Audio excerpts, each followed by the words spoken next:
Thanks for downloading the latest episode of the C-Suite podcast to be produced in partnership with SAP UK. My name is Russell Goldsmith, and this time we're focusing on future talent, looking at the importance of graduate programs and apprenticeships and how we can address the digital skills gap.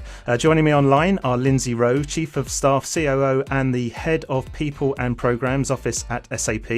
We've got Steve Isherwood, Chief Exec of the Institute of Student Employers, Amy Brereton, CEO of Enactus UK, Nick White, Head of Junior Talent HR Europe at Fujitsu, and finally Kim Hardman, UK Apprentice Program Manager at AstraZeneca. So a packed panel. Thank you all for taking the time to chat to me today, and loads to get through. So I'm going to get straight into the discussion and come to you first, Lindsey. We've queued this episode up on the fact that there is a digital skills gap. Set the scene for us. What are the skills that we're lacking, and why does that skills gap exist? Thanks for us. Yeah, so if we look at it kind of a global level, so there's been some recent studies with McKinsey and the World Economic Forum. And so when we look at, I guess, technology overall, there's certainly been, it's been identified through those studies that there's a skills gap in digital, and that's across all areas really. Some of the stats around that, if we look at it, is that companies have actually identified skills gaps. 87% of companies have identified those skills gaps, either right now or they're expecting them to develop in the next 5 years.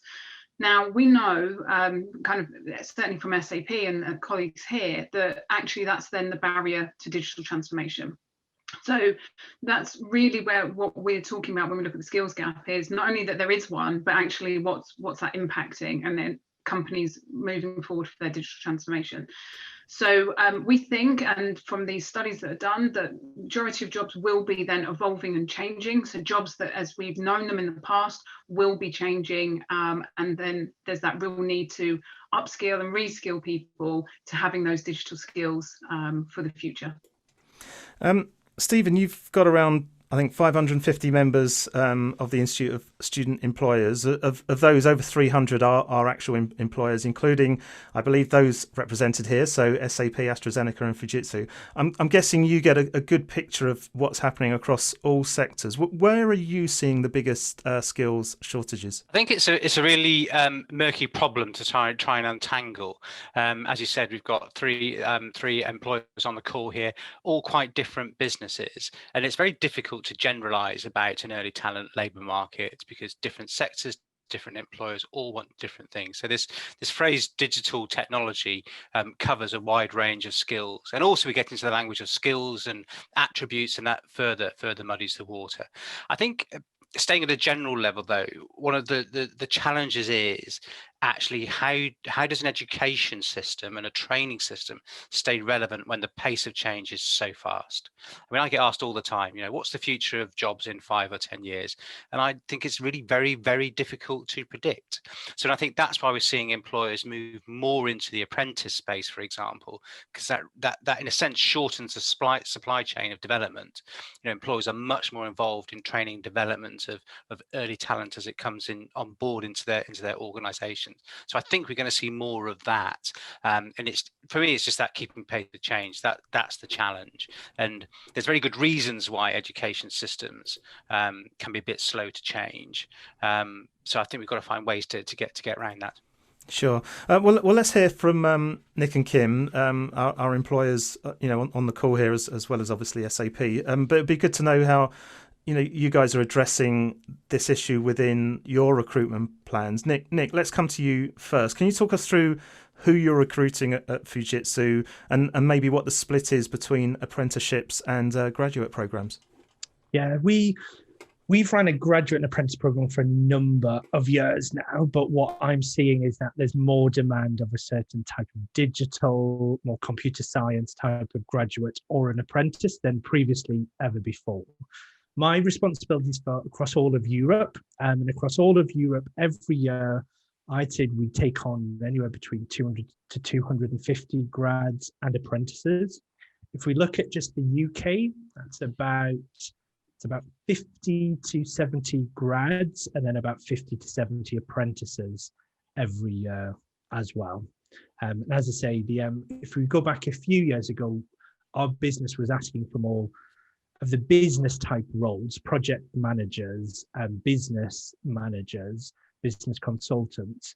And whilst we're still recruiting those, actually the demand for software developers, for cyber, for data, that's just increased, almost tenfold. Are your apprentices coming in just at a younger level, or do they, is there different age groups that you recruit? Yeah, so on both of our programs, we have no age restriction, although the majority of the recruitment for our apprentices are generally school leavers. So they're 18-year-olds who have decided not to go to university for whatever reason. And we offer what is a level 4 an apprenticeship and a degree apprenticeship as well. We find that the degree apprenticeship is much more popular for candidates. The applications per role for degree apprenticeships far outseed the number of applications we get for level 4. But equally, I think there's a level of awareness raising that needs to be done in the marketplace, because I think a lot of people still think of apprentices as plumbers or electricians. They don't actually realize that the apprentices cover a wide range of different skills, especially in the tech and digital sector. Yeah. Kim, you were nodding along there. Do you want to talk us through the programs that you run? Yeah, I think just to reiterate what Nick was saying, we're finding the same. So we have apprentices that are from level 3 up to level 7. And what we find sometimes with a level 3 is, there's this, we have to bring them at that level because they're going to such specialist areas in our manufacturing area, engineering area, but they don't just stay there. So I think that's, we get more demand for the degree ones because they still think that the degree is the only thing that matters. But in an environment like a pharmaceutical environment, which is so highly regulated, there are some areas where you do have to start at that level 3 and work your way up. But in terms of what we have about 173 across our business at the moment. Like I say, anything from a level 3 through to level 7. And this is a mix of early careers who typically join us straight from A-levels. Again, there's no upper age limit. So we do have some people in there who are returning to work mothers, career changes, that kind of thing. But what we're also seeing is a growing number of employees who are upskilling using the apprenticeship levy, because we have a culture of lifelong learning at AstraZeneca. So for 2020, we saw, like Nick was saying, I'm seeing an expanse of the types of apprenticeships that we have. So we had 4 new programs for 2020, and we're looking, I think we're going to have even more than that for 2021, looking at different areas, so different parts of IT. Quality is coming through, finance, project management, that kind of thing. Because what we find at AstraZeneca is that the apprentices have provided us with much needed skills that sometimes traditionally it's been hard to recruit.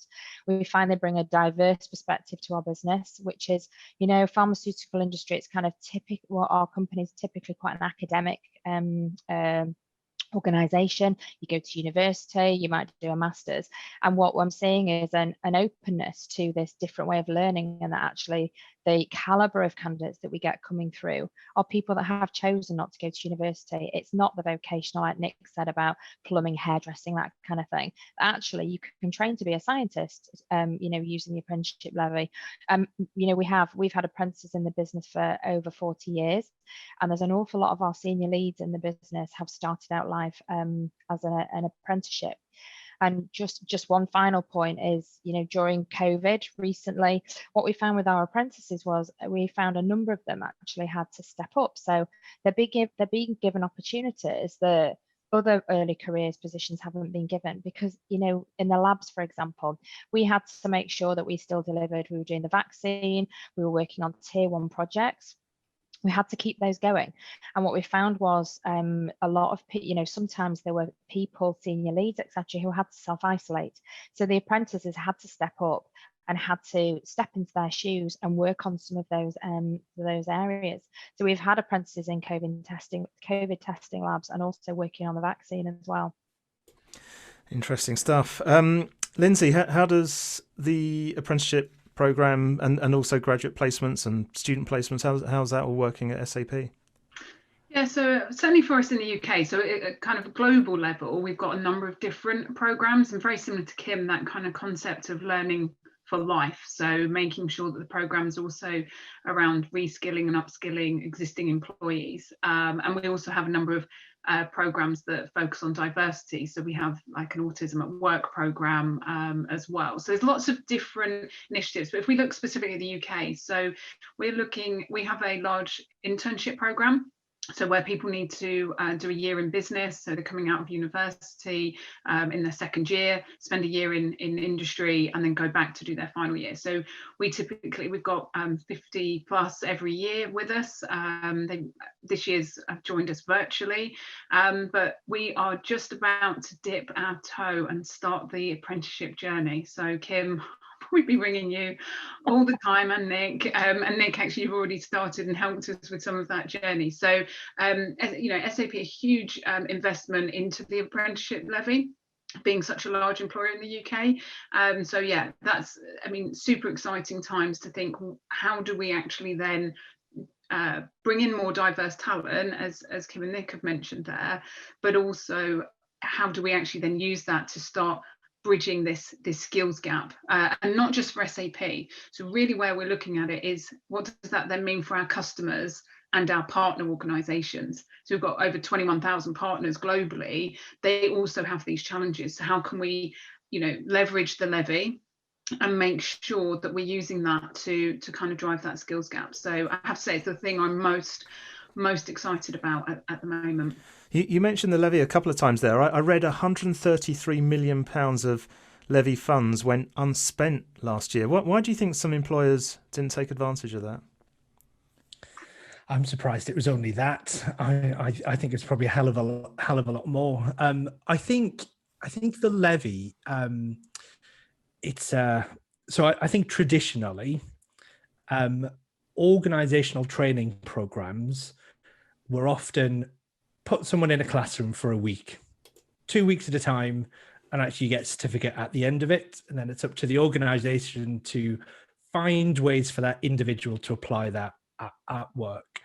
But actually the apprentice model works really, really differently to that. So actually this is about not only studying, but then practically applying that learning during your apprenticeship. And recruiting apprentices in that model works quite well. And actually you can put an apprentice model in place which reduces the amount of billable hours and productivity time, because the rules are about an apprenticeship is that you have to spend 20% of your time in off the job learning. So I think employers who've jumped on this have said, well, actually we can increase the amount of apprentices that we recruit into the business. It's a fantastic way to develop the skills that we need. It's a great way to get diversity into the organization. So some employers have done that. We've increased our apprentice intake into the organization. But as Kim and Lindsey have both mentioned, the other bit, which is I don't think every organization has fully gotten onto, is you can take existing employees and help to upskill them in their chosen career or their chosen skills path. And I think at Fujitsu, we've done this quite well. So we currently have, it's about 200 people studying for some type of an apprenticeship. 50% of them are our current employees.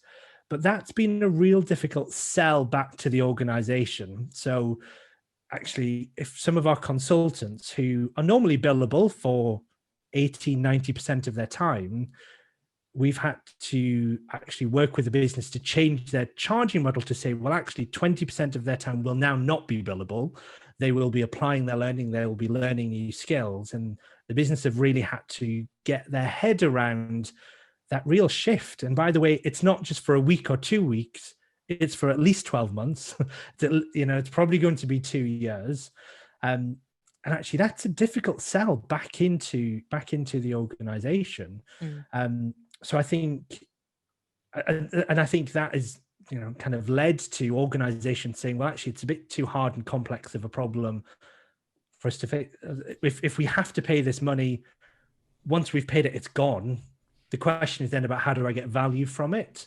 And I don't think organizations have fully understood it's around getting value from the levy, because once you've spent it, you've spent it. Once it's gone, it's gone from your books. And I know a lot of organizations we'll just write it off because it doesn't fit our business model. Sure.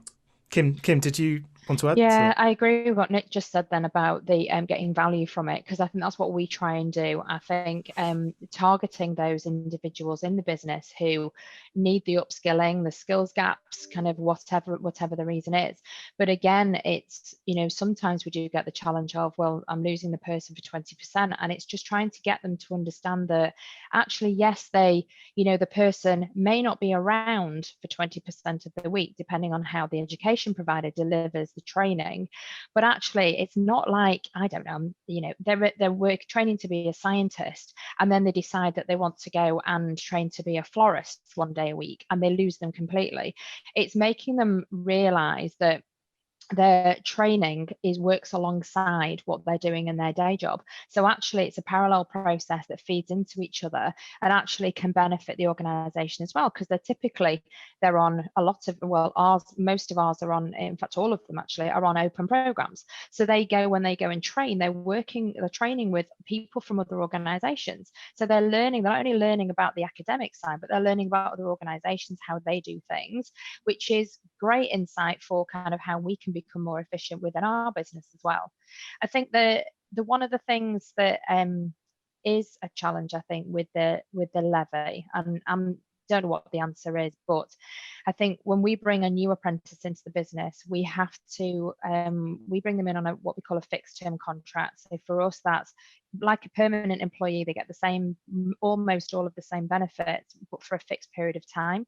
But we have to get that headcount. We also have to secure their salary, etc., to bring them into the business, and then pay for the training through the levy. The process is quite admin heavy, and it does require support from the business. Now, those guys that have already got apprentices, they recognise the value and they've worked it out. But I think sometimes that can cause a challenge sometimes for our business in terms of how many we bring in. Sure. Steve, you wanted to add? Yeah, just a couple of things I'd add to that. Our data says the same, because we ask our employers what they think about the levy, and it's that realization that the levy only pays for a certain proportion of a new hire's costs. There's significant other costs attached. So that business reason does need to be clear about why you're hiring apprentices. I think one of the other things that some employers don't understand is actually the levy system is really not designed for employers to recover all the money that they spend on the levy. It's a payroll tax. There isn't a pot of £130 million sat in a bank account waiting for somebody to go and find a way to spend it. It's a tax. It pays for the whole apprentice system. And some of the information I've seen coming out of government is that basically that tax is fully spent. It's paying for the whole system. So I think there is a lot of reform that needs to happen with the apprentice system to make it work properly for employers, apprentices, and sort of all the college training providers as well. When businesses get it, when the business areas get it, and they don't see the 20% as a barrier, and they don't see the length of time in training as a barrier, and they think, well, actually, this aligns perfectly with how I want to train up my people and develop skills, they can't then get enough of it. Like, well, actually, let's get some more. But there is that initial, actually, it's just a different way to how we've developed people previously. It's much more it's a more longer term investment. That's the hurdle that our business people need to get over. Yeah, we've had something very similar, Nick. If we look at our internships, once people know and they see the value, you're actually having to say, well, there's only so many, that's plausible here, and then because they get such a different perspective of what they bring in as well, and they're going, wow, they're just so hungry to do this work and get involved, and they're coming with all these new ideas, and they've got like no barriers or apathy in them, and you're like, yeah, but let's balance that. So we definitely see that once the business sees the value. Amy, you've been very patiently sitting there. We haven't heard from you yet, so I want to bring you into the podcast. Tell us a little bit about Enactus and why you believe the organisation, can help find future talent. Yeah, of course. So Enactus is Enactus UK is the UK's leading combined youth social action and youth social enterprise charity, developing thousands of young entrepreneurial spirits every single year. So our mission in the UK is to be recognised as a leader in developing a sustainable national network of socially minded young leaders of the future who transform communities and society through real life social action. So all of that sounds a bit of a I guess in a nutshell, what Enactus is we work within universities to work with students to develop projects in their local community around the sustainable development goals. So in terms of some of the things that we do in Enactus, we have students working on a multitude of projects across the UK. We have over 2,000 students at the moment working on projects in a COVID safe way, from all sorts. So from working with local supermarkets to repurpose kind of food waste such as waste bread into beer, and creating breweries as a result, to projects around STEM for schools. So I think it's really interesting in terms of the digital skills gap and that skills divide. So some of our students have even identified that within their local communities, and we have a multitude of projects again around, we've got one called STEM for Schools, which is about working with students at a young age to try and develop those kind of technological skills. We've got a project and a race called the Race to End the Digital Divide, which is working on a need that has really been exacerbated by the pandemic and by COVID around access to education and access to technology in deprived areas. So a team of students are working with some of our partners on that. And importantly as well, SAP are one of our fantastic partners at Enactus UK and work really, really closely with our teams and are developing projects around telecare, for social isolation, around using contactless technology to work with those who are in temporary accommodation to create a business around the model of beggar to busker.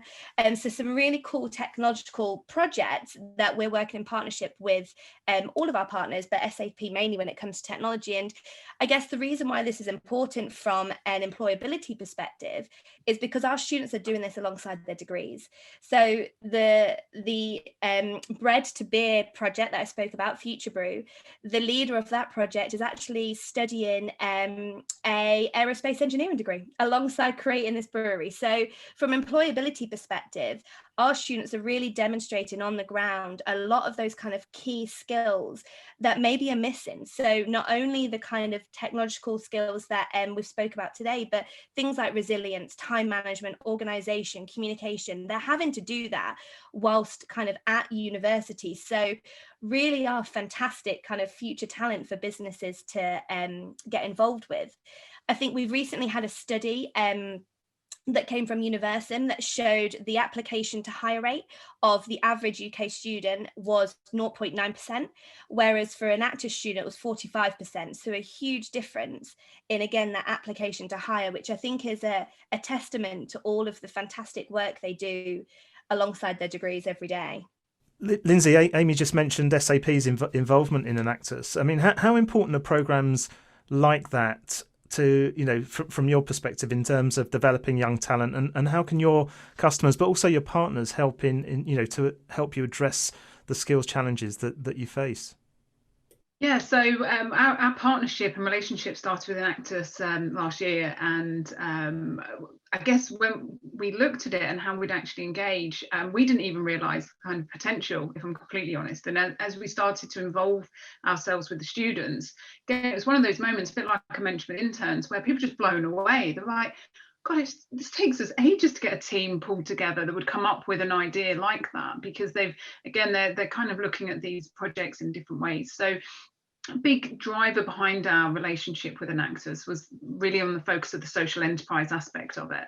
So one of the key things that SAP is looking at really from a purpose perspective is that with the type of scale of our organisations, whether that's us or AstraZeneca or Fujitsu or any of our partners, we are in a position that we can use that level of scale to actually have the impact in the communities. So that's really where we were.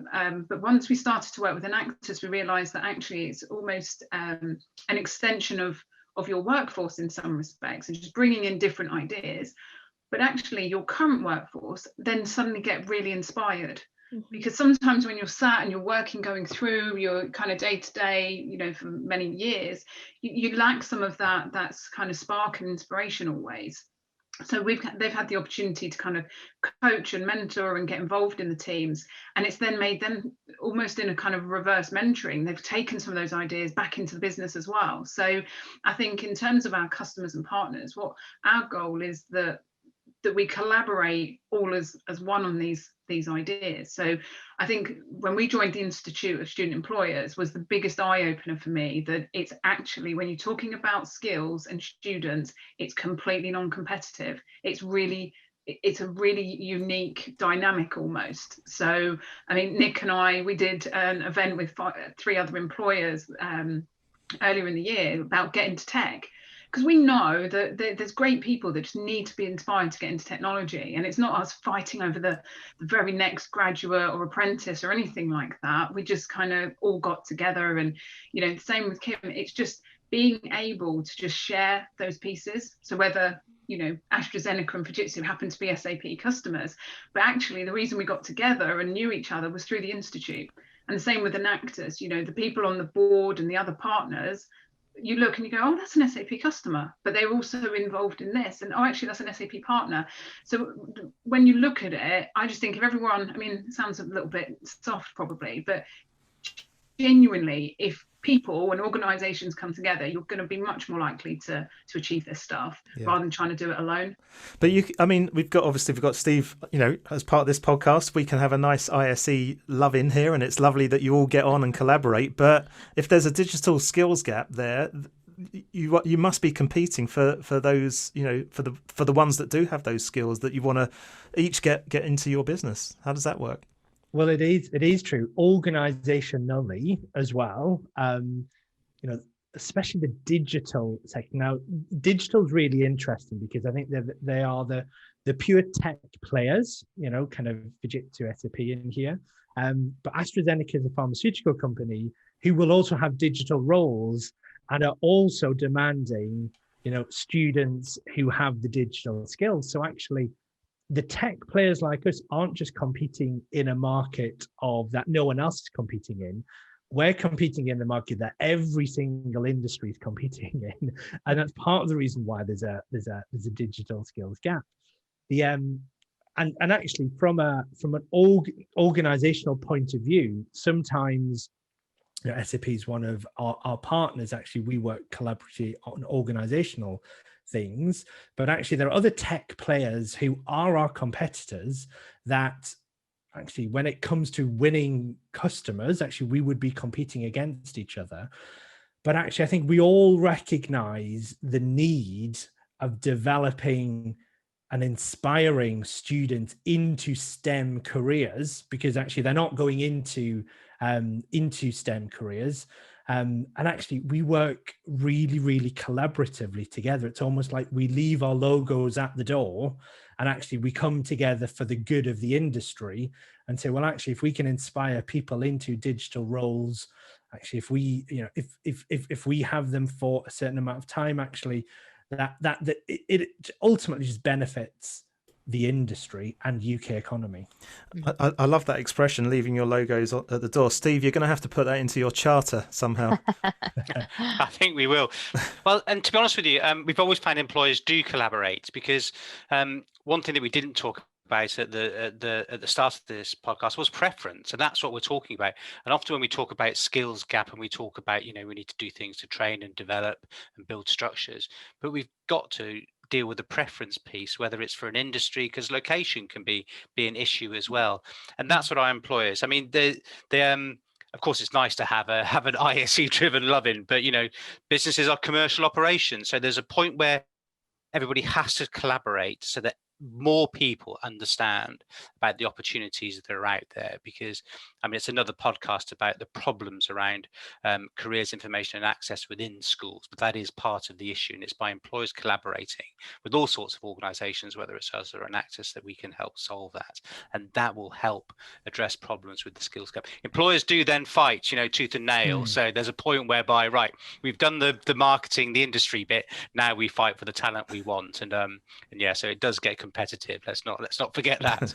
Great. I do think sorry, though, I do think if, you know, employers work together, I think because there are the gaps, you know, or the lack of people coming through, I think it's about inspiring them. So it's inspiring them about the art of the possible. So it's, you know, people look at us as a pharmaceutical company and just think it's all about science, but they don't realize that without IT skills or digital skills, data skills, you know, our scientists can't do what they do. So without the IT area, it's behind every single thing that we do. And they get surprised by that. But I think for me, it's kind of, yes, you know, Fujitsu and SAP and AstraZeneca and lots of other companies can all work together and inspire people about the range of careers and the fact that they, you know, it's not all about locking yourself in a dark room and coding, that it's actually a lot more than that. And that all these companies working together can showcase the range of opportunities and inspire people to kind of take a plunge, really. Amy. Yeah, no, I was just going to add to that. And I think Kim makes a great point in that, I don't know, I feel like I always try to put myself in the student generation, but I'm really not anymore. But I think for my generation, it very much was a case of when you thought of like technological skills or digital skills, it was coding, which to me is terrifying. Like it really is a really scary concept.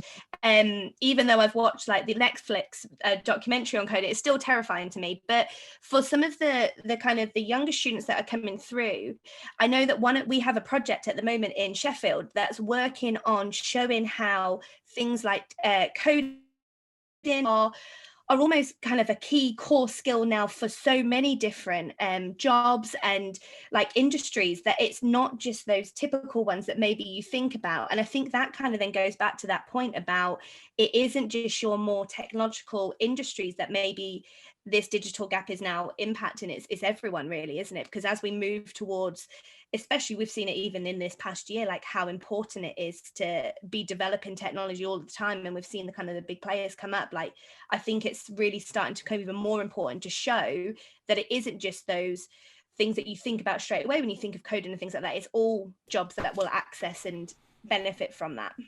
Well, Lindsey, I wanted to ask, I mean, how are you encouraging that young talent into a future career in tech who may not have necessarily, you know, considered that previously? Yes, we're trying to shout it from the rooftops in every type of way we can at all levels. And what I mean by that is really, if you look at if I look at my niece, for example, she's 9, and I feel like she'd probably just start coding something and not even realise she's coding. Like they just, the kind of that digital native idea for the younger ones now. So she'll just pick stuff up, she just figures it out. It's a kind of how they're being taught at this younger age now. So, you know, suddenly you realise she's done a whole thing on your Sky TV or whatever it is, and you think you don't even have that at home. How on earth have you managed to do that? So I think certainly with the younger ones, they tech is actually cool. It's not seen as something geeky or whatever. They just love it. They're just living and breathing it the whole time. I think it's that mid-range really of people that either are thinking about transferring into tech, so not just young people. So I know, you know, Nick and Kim talked about there is no age gap here. So if we look at what's happened with COVID, some industries have just been, you know, hugely impacted, totally unpredicted. And as much as there's a lot of kind of controversy around the kind of, you know, reskilling or retraining, we've seen a number of areas and studies that say people are actually really going forward with that and actually thinking about a career in tech. So I think for us, it's just that continual education, getting people to see it, collaborating with others. I'm seeing traditional industries rebranding themselves as tech companies. A lot of the finance banks, they're all now, because they know that's where they've been disrupted. If you look at the fintechs coming in and the Monzos and whatever, they're realizing actually that's what's making it attractive. So part of it is just continual education. So Enactus helps us with that. from SAP, because we're talking to university students, but we're now getting into the kind of school level as well. So we've been working with co-op academies. So we've got a large number across the Northwest. And again, it's just that inspiration, getting children to see technology as a different career path. I definitely think, and I'm sure, Steve, you've seen loads of studies around this piece, is the influence of parents. So it's one thing getting into the student, but actually the parents and the other influences, it's not just parents, it's aunts, uncles and all different things, to really have an understanding of career types. Now, obviously, we're talking about a digital skills gap today, but I think actually just inspiring children to know they've got an opportunity in the future for a job. So whether that is an apprentice, part of me would also say, get an apprenticeship as a plumber, as an electrician, because the more and more people in tech, they absolutely won't know how to fix anything. So, just knowing that there's a future career, whatever the industry that is, I think that's the bit that we need to all be kind of collectively doing. So again, if I look at it just purely as the UK and everything that we're seeing at the moment, inspiring and those children to think, actually, I will come out of education at whatever level, 16, 18 or later in life, and there will be a really cool job for me. That's the bit we kind of need to get to from my perspective, because that people's well-being's been hugely impacted recently. I'm really feeling like the options aren't there. So rather than it just being, well, SAP will do stuff into tech, I think we've all got a responsibility to make young people, get young people or those people out of work inspired to thinking things are, when we get out of this, things are on the up. I was just going to just say, just to reinforce kind of Lindsey's initial point about how to show that these kind of skills are relevant to different industries. So SAP at Lindsey specifically did a fantastic session with over 150 of our students a couple of weeks ago now, on employability, but also on brand, on LinkedIn presence and things like that, but showed how it was relevant to technology. So showed how by using technology, people could almost assess people's candidates' abilities, capabilities, core competencies using technology. So the reason I think that's important is because I'm from a HR background. I would never consider technology as part of my role. I would have never have considered it, or even thought about it, or even thought that I needed it. But the way that Lindsey and SAP did that session, it's almost showing that this is a really important kind of skill for multiple industries, multiple times, but also showing our students, especially in this situation, how almost key it's going to be for them, and to think about that career in tech, and then look to people like SAP and other industries as a kind of a good employer, versus maybe thinking, oh, I need to go into HR, it needs to be this company instead, if that makes sense. So I thought that was it works, it is working with us, it's making it a difference. I think it's also showcasing as well. I think employers would benefit from showcasing how they use those skills.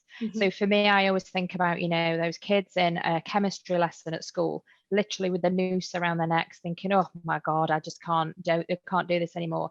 If employers like ourselves basically show them how we use chemistry to save people's lives and inspire them, to me, it brings on a whole new meaning. And I think it's the same with all the STEM subjects. If you can show people, the different way that, if you get an A level or a GCSE in chemistry or maths or anything or technology, actually you're the first rung of being able to have a really fulfilling career that potentially is going to save somebody's lives. And I think we have a responsibility to do that, I think, to inspire them. Kim, just out of interest, do you think this past sort of 9-10 months through the pandemic has got more people interested in that sector? That whole point of saving lives, has it raised that, I really want to be a part of that? Yeah, I found, because I used to lead the early careers recruitment team, so we used to recruit graduates, apprentices, and postdocs, and we still get it. Is a lot of people who apply to our organisation, sadly they know somebody that's maybe taken an AstraZeneca drug, and there's that inspires them, but then the sustainability aspect as well. it will be interesting to see. I mean, we had a 121% increase in our application rate for apprentices from 19 to 20. And even when we'd filled them all, we had people coming through who decided not to go to university because of COVID. So I'm really going to be watching with interest to see if we get another increase for 2021. Sure. Yeah, because it would make sense if that's the case. Yeah. I just want to move on to the topic of placements versus going into a graduate role. Nick, what's your thoughts on that? So I did a placement, when I was at university, that in my head wasn't too long ago, but I think sadly it probably was. And I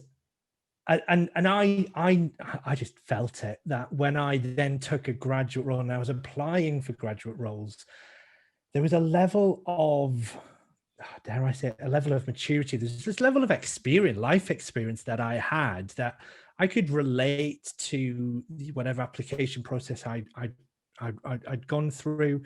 When I got my job, there was perhaps I know how things kind of work around here. There wasn't that steep learning curve. So I think the placement option, for anyone considering it, is a really, really great way of just getting some real practical work skills and some real life skills as well. I know that ISE, Steve, there's research around actually, do placement students that go back to the same company, do they stay longer and do they perform better? And actually the results are yes, they do. So if you do have a placement program and then that's a pipeline into a graduate program or another program, actually you get more benefit from that candidate. They will stay with you longer and they're likely to perform longer as well. I think really interestingly, the pandemic, and I know, so at Fujitsu, we don't actually offer placements anymore, and we've converted all those to apprentice positions as a result of the apprenticeship levy. But what we do look for in the recruitment process, and it just riches you as a candidate, is that level of work experience. So actually, if you have done summer jobs, if you've done placements, actually that all adds to your richness as a candidate, and all of those additional skills that you've learned in whatever type of work experience is really, really valuable to any employer. I'll tell you, you've made me think now about my own placement. I did a placement at Hewlett Packard 30 so years ago. I won't say exactly how many, but I'll tell you what's you just suddenly made me think, because I used to look after all the or work with all the user groups, and I had to record. It was before the web and everything, but I had to sit and record. We had a customer information line that that they could ring up, and it would be click 1 for whatever, click 2 for user groups. And I had to sit in, you've just suddenly made me think I had to sit in a little studio booth and record that every month. And who knew 30 years later I'm going to be recording podcasts? So they gave me this whole training about how to raise and lower your voice and all this kind of stuff. So there you go. Placements are the thing. Amy, have you been on, you did a placement, didn't you? Yeah, so I did do a placement, and it's funny that Nick was saying not funny, but for the company that it's obviously they perform better if they go back to them as grads. But I actually did a placement in what should have been my third year at university, and I wasn't due to do a placement at all. It wasn't part of my degree. It wasn't something that I'd even thought about before. And I literally made the split decision, I think in the May before I went back in the September to my final year of uni, to just take a year out and work on in a year in industry. And I actually went back after I graduated to the same employer. And as I was saying, it was funny that Nick said that they perform better and they stay longer, but it actually was really useful for me, not only by the fact that it gave me a graduate job, which was guaranteed before I finished my placement. So because I'd performed well on placement, I got it guaranteed. So I knew as soon as I kind of started my final year at uni that I already had my grad job in the bag. So I didn't really need to worry about that. So it not only meant that I could focus on my degree and really just do my degree, whereas a lot of my friends were going to assessment centres and doing application forms and like traveling to London for interviews. I didn't have to do any of that, which is obviously brilliant. But also I was an Enactus student, so it also gave me loads of time to work on Enactus. So it was brilliant in every single way. And I think you're totally right, Nick, in terms of that maturity that you get as well. Like I went into my final year having been used to working, and where I did my placement, it's quite long hours that I did. So I was used to working from 8 till 6 minimum every single day. So therefore going to a couple of lectures a week was so easy. And it was brilliant. Like it meant that I could easily do even like 10 till 4 and still be more productive than the normal students. So I would not change it for the world. Like I think it's the most brilliant thing people can do. And I would always advise and encourage people to take placements 100% of the time. Sure. Lindsey, you were going to comment? Yeah, no, just in terms of what we see happen to somebody in a year on placement is, it's the best thing to watch in terms of a transformation. So I didn't go to university, so I didn't do a placement or any of those things. I mean, I certainly remember my work experience at like 14, 15, and that was enough. That 2 weeks and getting £20 at the end of it was just like, that was the inspiration. I was like, wow, like you do that for 2 weeks and this is awesome. Like I definitely want to get a job, whatever that might be. And I think for our students, when they come in, it's genuinely, they've got, we have to teach a lot of the stuff, the etiquette, the life skills stuff that Nick's talking about.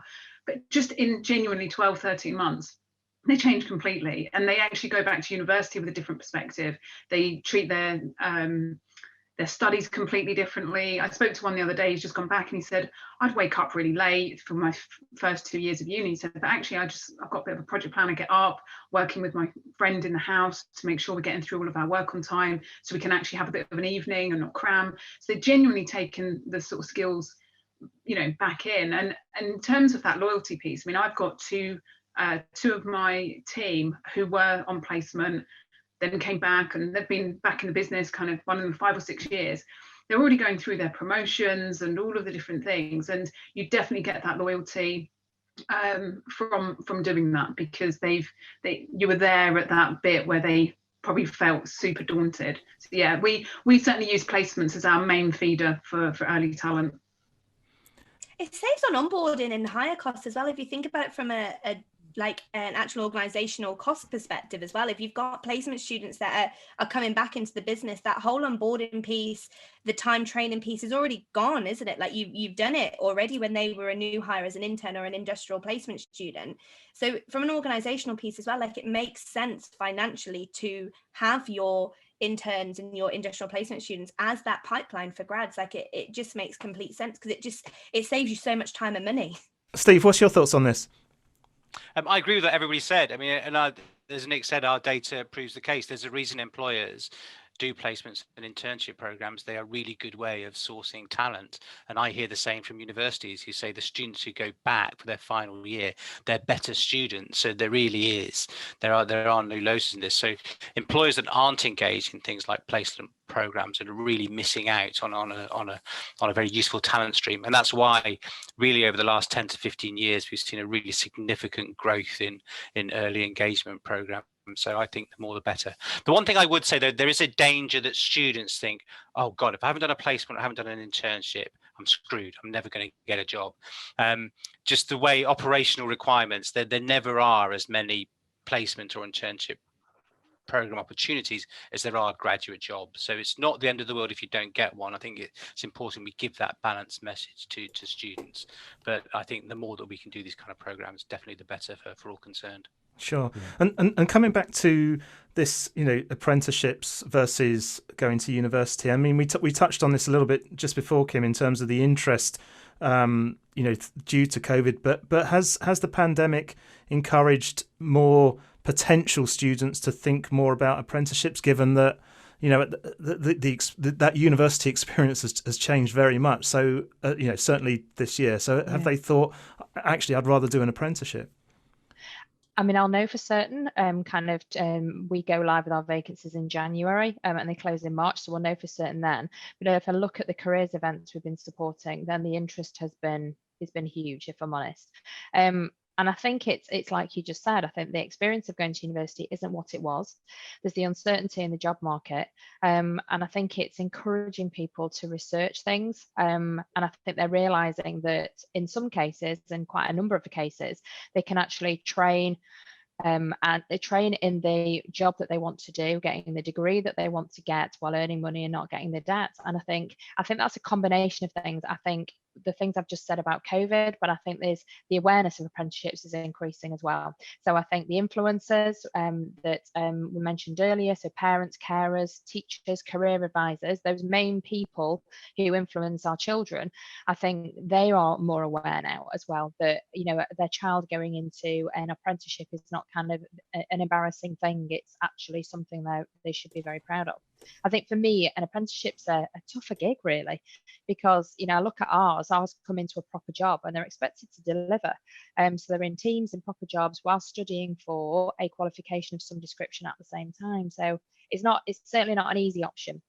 And I think that awareness, I think, has increased and is encouraging more people to look at it. Lindsey, what's your thoughts on that? Yeah, I mean, certainly not from kind of a bit like Kim, kind of knowing like statistically where it's looking like, but just getting a sense of how people are feeling since the pandemic. You know, there's definitely been people feeling a bit disgruntled going back to university and those sorts of things. So I think there's certainly going to be a shift in terms of people considering apprenticeships. And I think now that we've seen the success stories over the last few years, there's people that they can look to and go, oh gosh, right, that person went that route and I went this one. And actually that person's kind of ahead of the game. I certainly found that myself. And again, I think we've all admitted how old we feel at the moment, kind of going through this. I certainly get reminded all the time with our interns. Started off with kind of being known as the auntie and then the mum, and I think recently one said when they got a puppy, oh, you're like our grandma now. It's like, I don't know how in the space of genuinely 3 years I've gone through so many generations, but it's when they haven't heard of the Thompson twins that you start to get really concerned. Oh yeah, I mean, there's certain things you mentioned certain films from the 80s, and they're just looking at you blank, and you're like, oh gosh. But when certainly when I went out, you know, I didn't do an apprenticeship or anything, but I sort of went straight into work at 18. When my friends came out of university, because I was the only one from pretty much the peer group that didn't do it. And they then got the job that I got when I was 18. So they came out at 21 and went into the exact same company because that was the big employer in the area. So that for me was kind of a big reminder that actually if you've got the right attitude towards things and you can get that opportunity. Now, university for some people, it's the best thing they could possibly go and do. It goes and gives them maybe a different level of independence or whatever. I think it's just really that people knowing that there is choice and that one isn't better than the other. I think they're really going to start seeing that because we've got, you know, these role models now and these success stories, and people see, oh, they've just bought a house or they've just, you know, got a car and all of these things. I think that will really help the brand of apprenticeships as well. I think it is a really difficult choice for anyone leaving school right now because there's such a different array of options available to you right now. You know, when certainly for me, it was expected that I'd do A-levels and then I'd go on to university. But actually, you know, a degree apprenticeship right now, where if I was 18 and, you know, didn't get into as much debt as I did when I went to university, would be a hell of a lot more of an attractive option. I agree it's hard though, Kim. If I think, you know, studying for a degree in my first year, I'll not pretend I was busy, but, you know, but actually if I'm balancing that as well as a job as well, you know, that I mean, that is tough. You know, these guys are working hard. Do you think that's an education piece then, like for schools in terms of apprenticeships? Because I know, like for me, like when I went to university 12 years ago now, it was never even a question of you just go to university. That was the only thing, and I was the first in my family to go, so like I didn't have any kind of guidance from anybody around me to what university even looked like. So I genuinely picked business because my rationale was, oh, well, I've got to work in a business somewhere someday, so I may as well learn business. And that's how I decided. And I think in terms of apprenticeships, you're right, Nick, like I would love to not, I'm I don't want to say it, like nearly 30 now, in 12 days. And I've still got 25 grand's worth of debt from university, like that. And I don't think about it because it's kind of something that comes out, but apprenticeships would be a fantastic option. Like if it was something that you don't have to then, if it was even known like as a thing. So maybe that's where more schools need to get involved, or organizations with schools to educate around the benefits of them. Yeah, the awareness piece is still huge. It's getting better. It's absolutely getting better. We're on a journey, but I think there's still more to be done. We need to be telling the stories. We need to be having the role models out at schools, you know, kind of and saying, actually, I picked this option and actually kind of, and I'm having a great time. But equally, I think there are some structural policy type things that need to happen as well. So, and I don't know if schools still are, but I know a few years ago, you know, schools were still targeted and reported on number of UCAS applications, number of people going to university, nothing about apprenticeships, and actually things like that, which will level up and actually make the choice more equal and make it more viable for a student career service at sixth form college or at A-level college, to actively promote it, I think would also help as well. Mm-hmm. Agreed. I remember one apprentice was making it his life's work because his school, when he said he wanted to be, he was a really bright guy. When his school said to his school he wanted to do an apprenticeship, they did everything they could to persuade him because they wanted him to go to university. So he made it his life's work to basically go back to them at every given opportunity, just to showcase exactly what he was doing, how he was progressing, just to make the point. I've got grads that I recruited this year who joined at the same time of our degree apprentices and said, oh, if I had known that, I would have done a degree apprenticeship as well. Yeah. Just coming back to the pandemic and the impact that's had, what I was keen to find out was, I mean, obviously it's been an interesting year from a recruitment point of view, but you know, I mean, I've heard of stories where companies have taken people on, they haven't even necessarily met physically anyone from the company yet, or haven't even been in a company building. How difficult has it been in this, you know, trying to close this skills gap from a training and upskilling of colleagues? Nick, let's start with you. How have Fujitsu reacted to the situation? So I think it's really interesting. We're doing a bit of reflection. I mean, I almost think, you know, a 10-year digital transformation journey that we have all been talking about for a number of years has been forced to happen in almost 10 months. You know, and that's a really, really positive thing. You know, we've accelerated the pace of digital change, and that's not a bad thing. I remember when, you know, stories were coming out February, March time, and at Fujitsu, I think we've handled our response really, really well. We have always been ahead of any government guidance. We'd stopped international travel, we'd stopped domestic travel at about kind of February time. And I can remember getting the early careers recruitment team into a room and thinking, should we do some planning for virtual assessment centres here? I think we'd started to see a reluctance of candidates to book onto assessment centres. And we kind of sat down and thought, well, how much scenario planning do we need to do, right? Kind of, if it comes to it, we'll just pause recruitment for 2 or 3 weeks and then we'll just get back up to speed again. And we thought, you know, will a virtual assessment centre work? Will it not? And we sat in that room for the whole afternoon, you know, bit of scenario planning, bit of what if this, what if that. And we came up with a plan of about 3 different scenarios, one of which 2 of them were we need to create a virtual assessment centre. That was on the Tuesday. When we came out of that meeting, we'd already issued guidance that there was no more external visitors allowed onto site. And I think we then thought, right, we have to take this seriously now.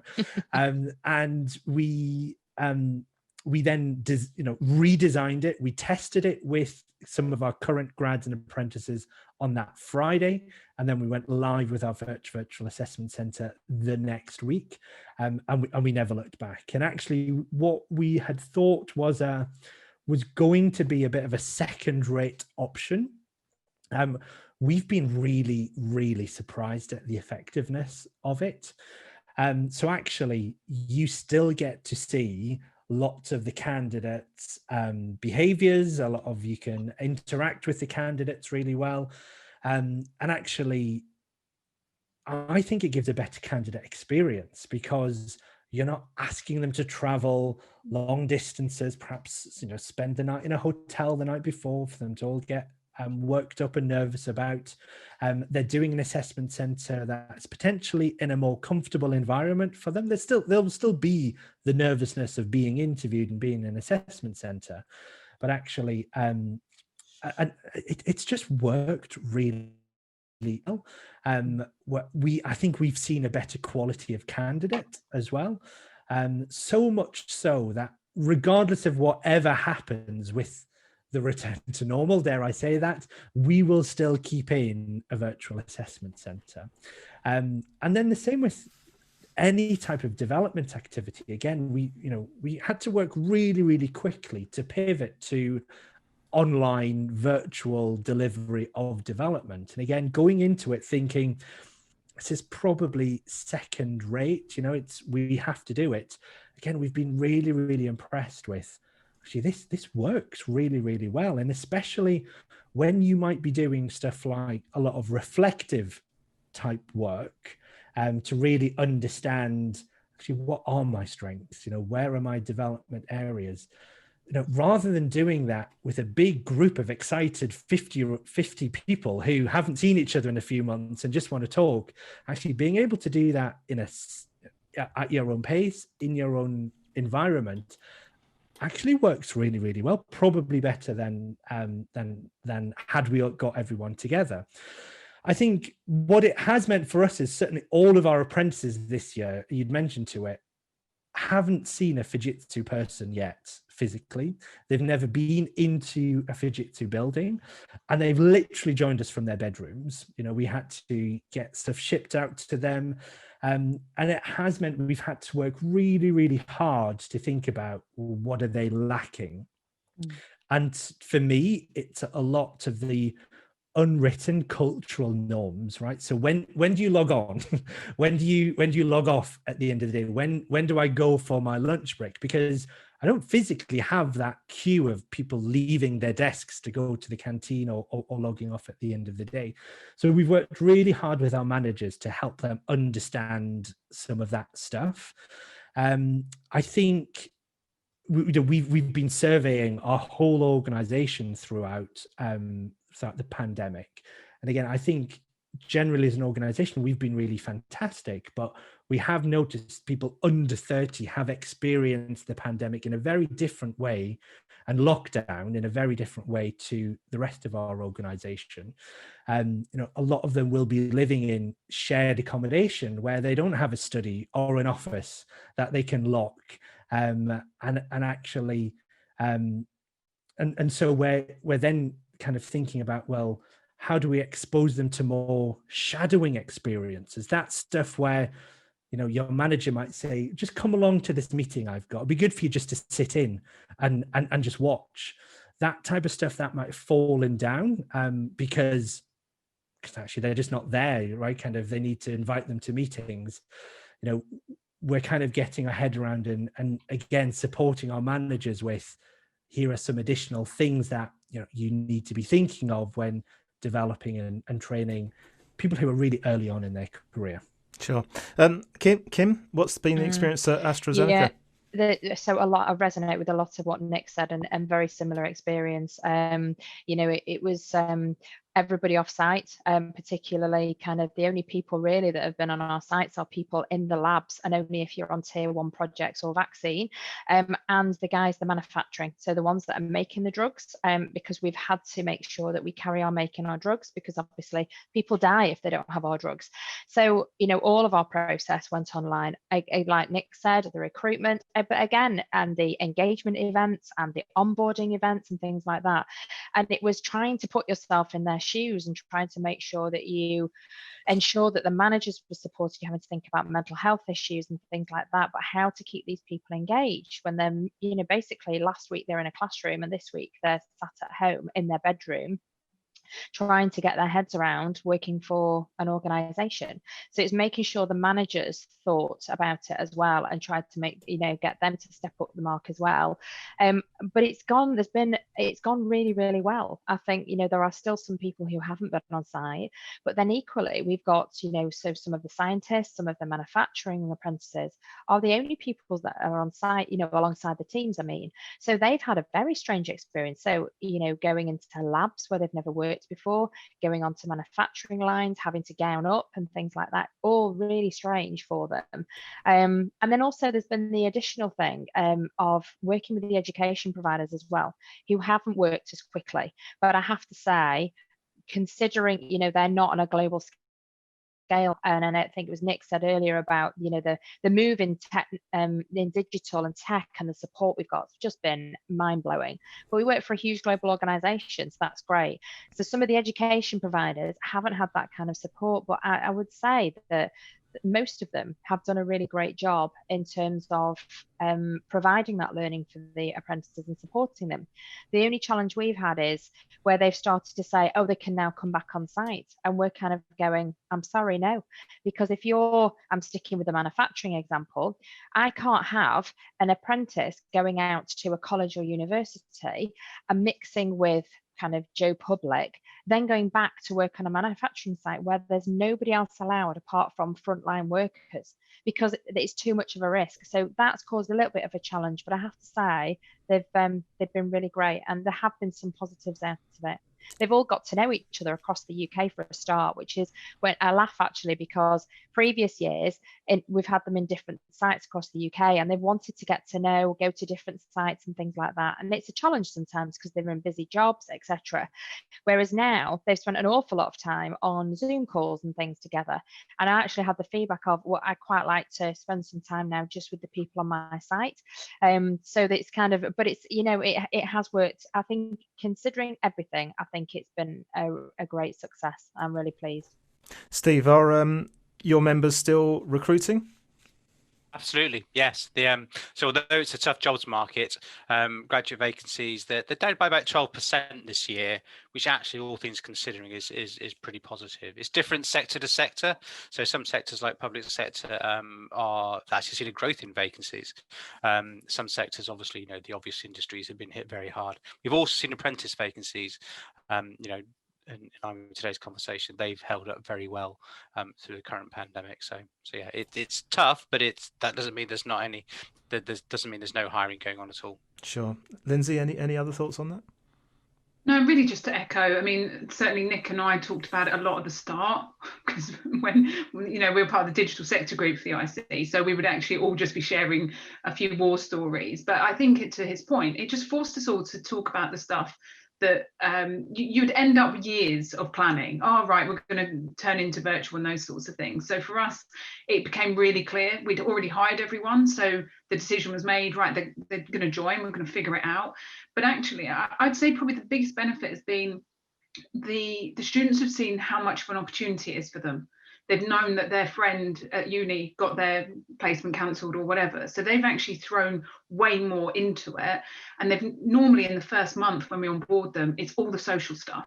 They're figuring out the who's who, all of that dynamics going on. It doesn't matter what content we put on, they're figuring that out. They're starting to live together and everything else, nights out, because they haven't had that.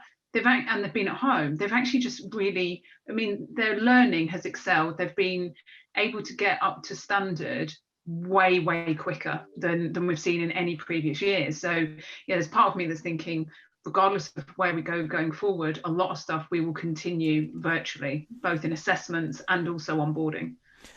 Amy, has COVID impacted the Enactus programme?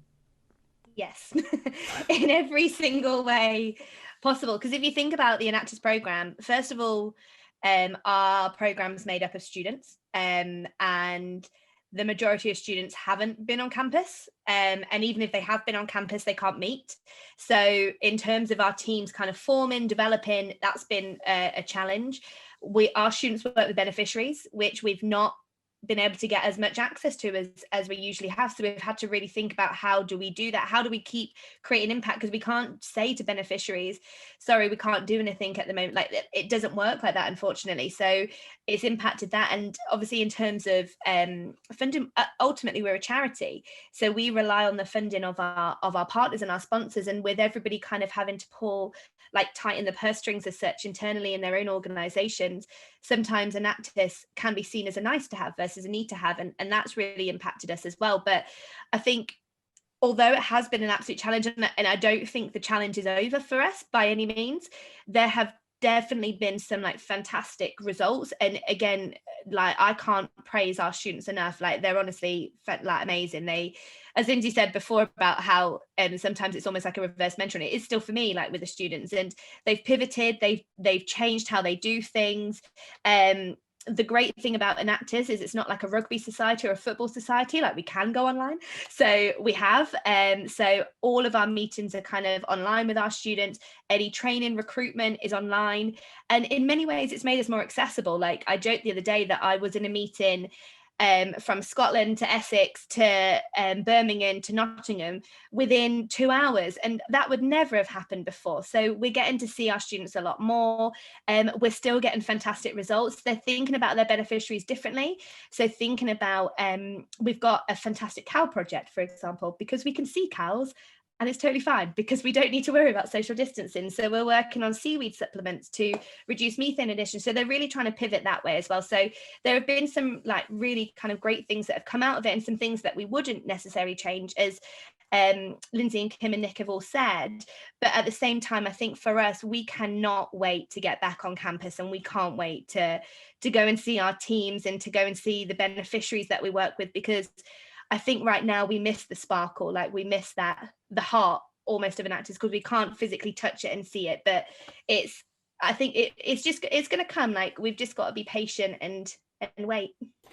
Well, let's hoping that that we're going to get some kind of normality next year very soon. So I want to bring this to a close. I've got one final question for each of you to comment on. So I'm going to go around my little virtual screen that I've got here on Zoom. But obviously, with technology is evolving at a ridiculous pace. Are we going to be having this same discussion about a digital skills gap in, say, 12 months or 5 years or 10 years time? So, Steve, let's come to you first on this.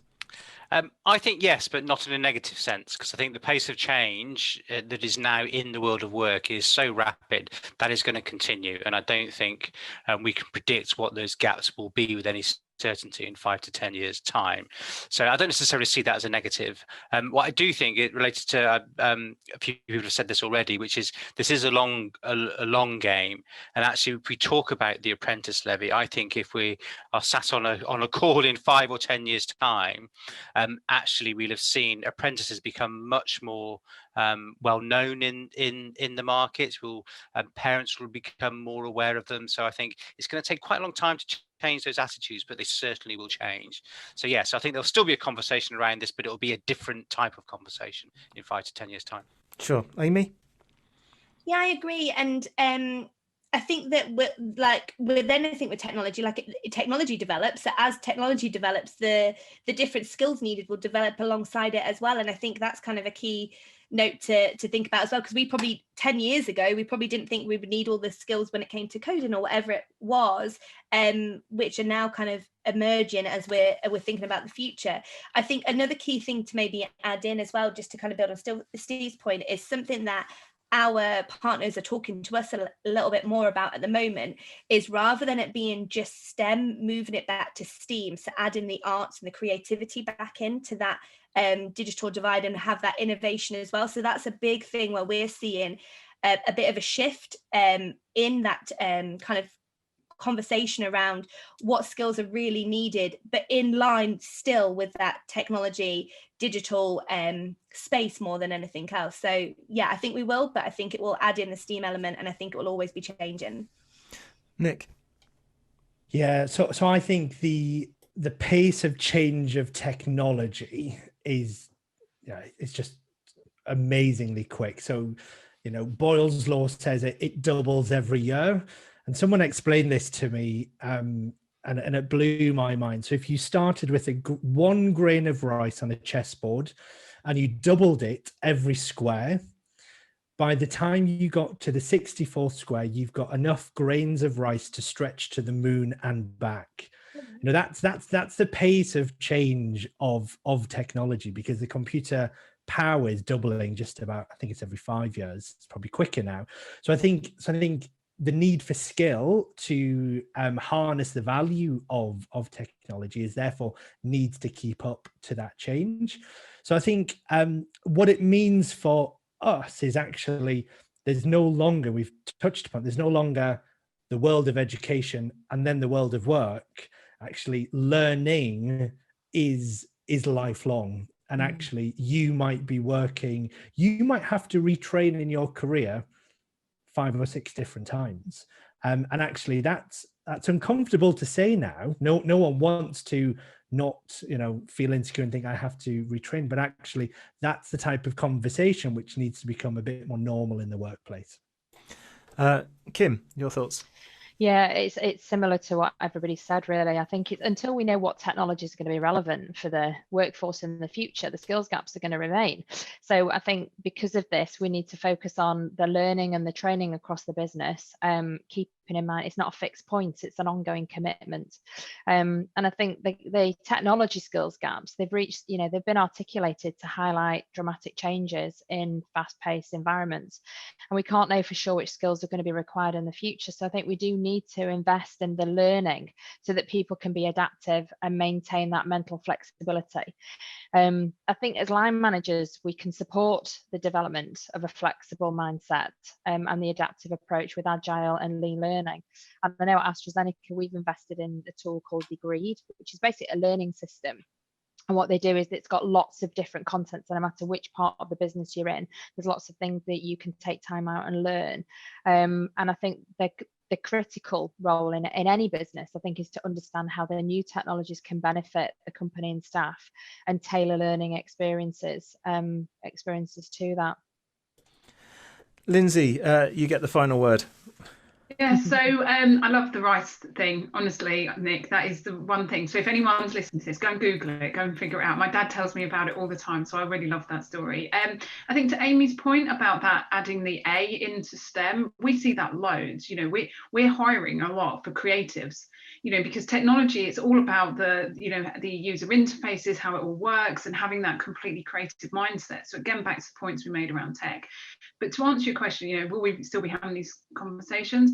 I think we will, but I think we're in danger that by 5 to 10 years time, are we going to be having conversations around social skills and mental health challenges and those sorts of things? So I think as we go through this, we need to make sure that, I know, Steve, resilience is one of those big ones that comes up all of the time, but are we making sure that's all in our development plans as well? Because it's getting scary, right? You can touch this, you can do that, you can connect in any way, you can technically do everything without ever connecting with anyone, but you still need that. We need that social interaction and that real feeling of meeting people and those sorts of things. So I certainly think we'll always be having the conversations, but I do think there's a risk of us then, the conversations will be about that. So if we can almost nail both at the same time would be ideal.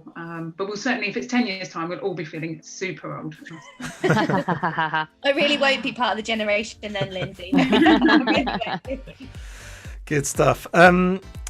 We've done well. I'm just looking at at the clock here. We've been talking for a rather long time, but we've covered so much information. I just want to thank you all again for joining me online. So Steve Isherwood, Amy Brereton, Nick White, Kim Hardman, and of course Lindsey Rowe from our episode partners at SAP, who I have to thank for bringing such a great panel together. So thank you all. Don't forget you can hear more interesting stories from the world of IT and business by subscribing to SAP UK's own Innovation X podcast series. That's available on SAP UK and Ireland channels. Plus you can follow them on Twitter for their their latest news and updates, which is at SAP UK Ireland. In the meantime, we hope you've got a lot out of this episode. We'd love to hear any comments you may have on how we address the digital skills gap. So if you'd like to contribute to the discussion, you can do that on our Facebook page, Twitter feed, or LinkedIn and Instagram pages. They are all linked from the top of the website at csuitepodcast.com, where you'll also find all our previous shows and supporting show notes, plus links to where you can subscribe for automatic downloads of each episode via your favourite podcast app. And if you've enjoyed the podcast, please do give us a positive rating and review. Finally, if you'd like to get in touch with the show, you can do that via the contact form on the website as well, or you can connect with me on Twitter using @RussGoldsmith, or you can find me on LinkedIn. But for now, thanks for listening and goodbye.